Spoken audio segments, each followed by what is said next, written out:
এই ডিমওয়ালা বড় বড় পুঁটি মাছ, এই পুঁটি মাছের ভিতরে পেটের মধ্যে সম্পূর্ণটা ডিম। আর এই ডিমওয়ালা পুঁটি মাছ কিন্তু আমার ভীষণ পছন্দ। এখানে বিগ সাইজের কয়েকটা পুঁটি মাছ নিয়ে ভিডিওটা যেহেতু দূর থেকে শ্যুট করা, তার জন্য এগুলো সাইজটা কেমন দেখাচ্ছে আমি জানি না, তবে এগুলো বিগ সাইজের ডিমওয়ালা পুঁটি মাছ, যেটা আমার ভীষণ পছন্দ। আর একদম তাজা, একদম ফ্রেশ ছিল মাছগুলো। মাছগুলোকে কেটে ভালো করে ধুয়ে নিয়েছি, তারপর এখানে ভালো করে পানিটা ছেঁকে নিয়েছি, দিয়ে দিয়েছি লবণ আর দিয়ে দিয়েছি হলুদ, আর এখানে দিয়ে দিব বাটা মরিচ, মানে শুকনো মরিচটাকে আমি পাটায় বেটে নিয়েছি ভালো করে, একদম মিহি করে।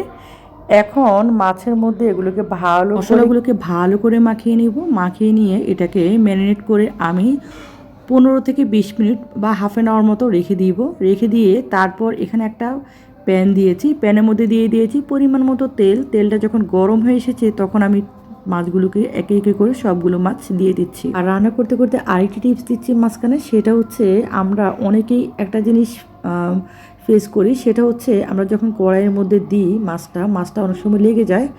সবসময় চেষ্টা করবেন কড়াইয়ের মধ্যে তেলটাকে দিয়ে ভালো করে তেলটাকে গরম করে নেবেন, তারপর তেলের মধ্যে সামান্য একটু লবণের ছিটা দিয়ে দিবেন, তাহলে দেখবেন আপনার এই মাছটা কখনোই লেগে যাবে না।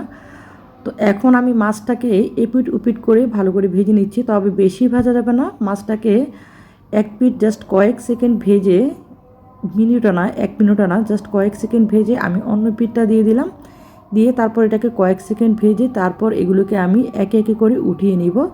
তবে এখানে মাছটাকে একদম কড়কড়া করে ভাজা যাবে না, এতে করে কী হবে, মাছের যে একটা টেস্ট, সেই টেস্টটা কিন্তু পাওয়া যাবে না। এখন মাছটাকে আমি কিছুটা টাইম ভেজে তারপর এগুলোকে একে একে করে সব মাছ উঠিয়ে নিব। তো এখানে দেখুন আমি একে একে করে সবগুলো মাছ উঠিয়ে নিচ্ছি। মাছটা ভাজা অবস্থায় এতটা লোভনীয় লাগছে, মনে হচ্ছে যে এখনই খাই, ঠিক এমনটা মনে হচ্ছে।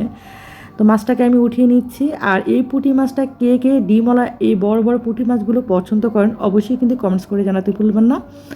আর আমি আমার চ্যানেলে শুধু কুকিং না, বিভিন্ন ধরনের টিপস এবং ক্লিনিংয়ের ভিডিও দিয়ে থাকি। যারা টিপস এবং ক্লিনিংয়ের ভিডিওগুলো পছন্দ করেন তারা চাইলে আমার চ্যানেলটিকে সাবস্ক্রাইব করে রাখতে পারেন। রান্নার পাশাপাশি আমি এই ধরনের ভিডিওগুলো দিয়ে থাকি। তো মাছগুলো সম্পূর্ণ উঠিয়ে নিয়েছি, এখন আমি দিয়ে দিয়েছি পেঁয়াজ আর কাঁচামরিচ। আচ্ছা, আরেকটা কথা বলছে, সেটা হচ্ছে কড়কড়া করে ভাজা যাবে না, সেটা না, কড়কড়া করে ভাজলে সেটার টেস্ট কিন্তু অন্যরকম আসবে। এখন আমি এই যে পেঁয়াজের মধ্যে দিয়ে দিয়েছি হলুদ আর হচ্ছে একটু লবণ, দিয়ে এগুলোকে ভালো করে ভেজে নিয়েছি। ভালো করে ভেজে এখন আমি মাছগুলোকে দিয়ে দিলাম। আর এটা যদি বাটা মরিচ দিয়ে, মানে বাটা শুকনো মরিচকে বেটে যদি এটা ম্যারিনেট করেন, এটার সুঘ্রাণটা এত সুন্দর আসবে আর খেতে যে কি অসাধারণ লাগবে, জাস্ট এই ওয়েতে একবার করে দেখবেন। এটার কালারটা কিন্তু সামনে থেকে এতটা সুন্দর হয়েছে যে কি বলবো, স্ক্রিনে কেমন দেখাচ্ছে আমি জানি না। মাছগুলোকে দিয়ে কিছুটা টাইম কিন্তু আমি ভেজে নিয়েছি, ভেজে এখন উঠিয়ে নিলাম।